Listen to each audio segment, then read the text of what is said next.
ସଂକ୍ରାନ୍ତି ଭାବରେ ଗ୍ରହଣ କରାଯାଏ। ଏହି ଦିନଟିକୁ ଓଡ଼ିଆ ନବବର୍ଷ ଭାବରେ ପାଳନ କରାଯାଏ।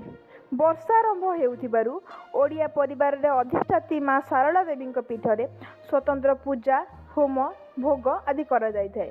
ମୀନ ସଂକ୍ରାନ୍ତି ଠାରୁ ପଣା ସଂକ୍ରାନ୍ତି ପର୍ଯ୍ୟନ୍ତ ମାଙ୍କର ସେବକମାନେ ଗାଁ ଗାଁ ବୁଲି ଘଟ ନୃତ୍ୟ କରିବା ସହିତ ମା ଶାରଳାଙ୍କ ମହିମା ପ୍ରଚାର କରିଥାନ୍ତି। ମଧ୍ୟାହ୍ନ ସମୟରେ ମାଙ୍କର ପ୍ରାଚୀନ ପୀଠ ନଣ୍ଡା ଦେଉଳକୁ ଏକ ସୁସଜ୍ଜିତ ବିମାନରେ ଘଣ୍ଟା ଘଣ୍ଟା କାହାଳି ମା ଦଳ ସହିତ ବିରାଟ ପଟୁଆରେ ଯିବେ ଓ ସେଠାରେ ମାଙ୍କର ନୀତିକାନ୍ତି ସରିବା ପରେ ବ୍ରତ ରଖିଥିବା ଘଣ୍ଟୁଆମାନେ ନଣ୍ଡା ଦେଉଳରେ ନିଆଁରେ ଚାଲି ଅଗ୍ନି ପରୀକ୍ଷା ଦେଇ ସେମାନଙ୍କର ବ୍ରତ ଭାଙ୍ଗିବାର ବ୍ୟବସ୍ଥା ଅନାଦି କାଳରୁ ରହିଆସିଛି।